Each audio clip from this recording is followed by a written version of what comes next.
We're going to take out an industry and leave people poorer than they were.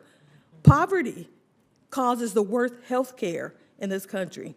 Poverty is the one that destroys lives. It destroys health. It creates trauma. So we need to make sure that when we're talking about these issues, we take into account the human loss of life, not just the environmental impacts. Thank you. Thanks for indulgence there. End the plastics industry. Sounds simple until you realize plastic is in your glasses, your phone, your shoes, your car, and even the pipes delivering your water. In this explosive Senate exchange, lawmakers challenge activists with one tough question. If we ban plastics, what replaces them? Thank you, Chairman. Ms. Bradford, in your testimony, did I understand you right? Said that you want to end all plastic manufacturing? I said the plastics industry must be stopped. So does that mean end plastic manufacturing? I mean, in my dream world, sure, but I think that, go ahead. No, so I don't mean to be condescending here. I just point out, what's going to replace your glasses? Like, So why I would you do wear your know, glasses around your face? They're made of plastic. maybe. No, I don't know what they're made out of. They are. What about, and I just point out some things here, because I just want to be realistic when we're having conversations, because when statements are made like this, I just want to open people's eyes and say, well, okay, that's easy to say, but what's the solution? Your water bottle in front of you. This one? Yes. That plastic? No. The lid is. That's plastic. Right. So Right. I would say to your your cell phone- question that I would first be concerned about single-use plastics, and then we can talk about alternatives to this. Your cell phone there. Is it plastic? The cases, but it's glass because I broke Oh, the components this inside of it's screen not yesterday. plastic? The components made out of it's not in plastic? They are. The water that you filled that water bottle up with, where'd you fill that water bottle up out of? A water filling station. All right, and it was delivered by a drink station that was plastic? I didn't check. The edges are. The piping coming to it. Now, you have a couple of choices with the piping. We could go back to using wood, but then you have to line it in chemical. Or we could go back and use lead, because we used to have water piping that was lead. That was harmful to us. We go back to galvanized, but galvanized rust and had discoloration. We go back to copper, but copper has to be mined, and everybody wants to stop mining in the U.S. So you use plastic to deliver piping that you fill that water bottle up with today. I point this out because the clothes you have on, I guarantee you have plastic in it.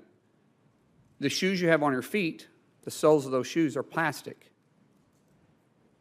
So we talk about any plastic manufacturing, and everybody in here cheers when you say that, but everybody here is depending on plastic as you set. So if you want to end it, then quit using it. It's kind of like, I don't shop at certain places right now because I don't agree with some of their policies. I choose not to do that. You can choose to not use plastic. Do your work. If you believe it, then live it that way. And if not, then tell me what the solution is. Mr. Sunday, can you manufacture a car today without plastic? Because we talked about manufacturing, the chairman brought up manufacturing cars as it is safe, but the components that go into the cars today, can you do that without plastic? No, Senator, and increasingly so with the new mileage mandates. You increasingly need to use automotive components that are plastics derived.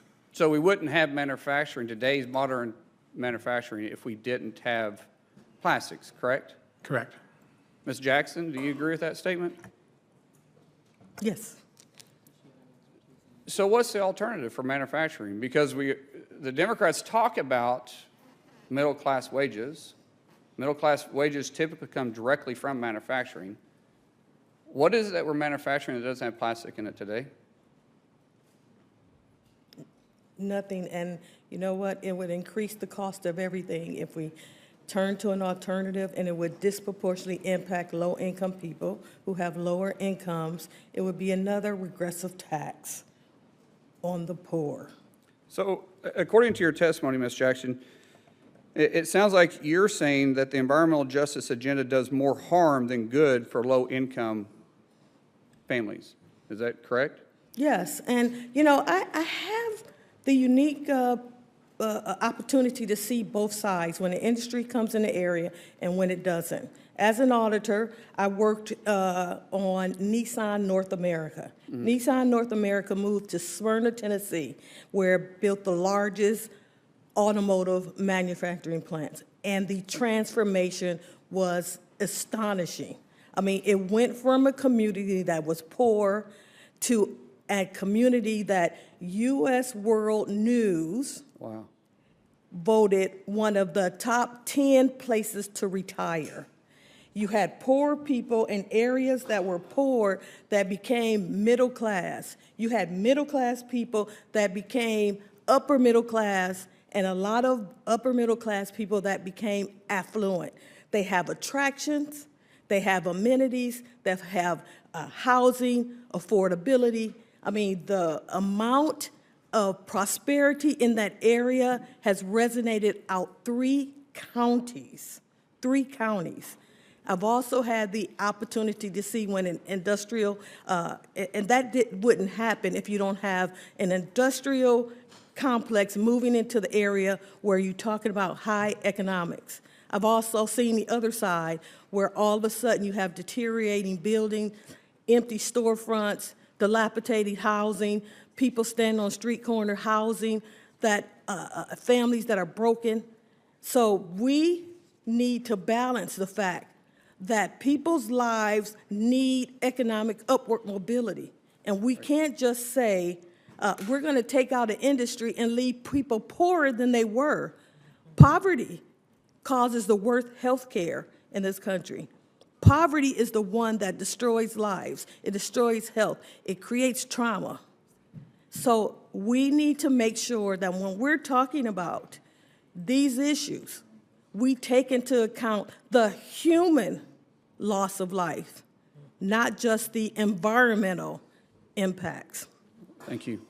Thanks for indulgence there. Today's hearing turned into a fiery debate over one of the biggest contradictions in modern politics: America's dependence on plastic. The exchange began when a witness argued that the plastics industry should eventually be stopped, but lawmakers immediately pushed back, asking a question many Americans are probably wondering themselves: what exactly replaces plastic? The senators started pointing out everyday items sitting right in front of the witness: glasses, water bottles, cell phones, clothing, shoes. Nearly every product we touch daily contains plastic components. And the argument wasn't just about convenience. The senator explained that plastic plays a critical role in modern infrastructure and manufacturing. Water pipes, medical equipment, automobiles, electronics, and industrial machinery all rely heavily on plastic materials because they're lightweight, durable, affordable, and efficient. The hearing then shifted toward manufacturing jobs and the economy. Industry experts testified that modern car manufacturing would be nearly impossible without plastic-derived components. In fact, stricter fuel efficiency standards have increased the need for lightweight plastic materials and vehicles. That led to another major point. If plastic alternatives exist, they often cost significantly more. One witness warned that eliminating plastics too quickly would raise prices across the economy and disproportionately hurt low-income Americans. According to the testimony, higher production costs would act like a regressive tax on working families already struggling with inflation. But perhaps the most emotional moment came when the discussion turned to economic opportunity. A witness described how industrial investment transformed communities in Tennessee. Areas once struggling with poverty became thriving middle-class communities after major manufacturing plants moved in. Jobs increased, housing improved, businesses expanded, families experienced upward mobility. The witness then contrasted that success with communities suffering economic decline: empty storefronts, deteriorating neighborhoods, broken families, and rising poverty. The central argument was clear: environmental policy cannot ignore economic reality. This hearing exposed a growing divide in America's political debate. On one side are activists demanding aggressive action against plastics and industrial pollution. On the other are lawmakers and workers warning that eliminating entire industries could devastate manufacturing, increase costs, and harm working-class communities. And that's the question now facing policymakers.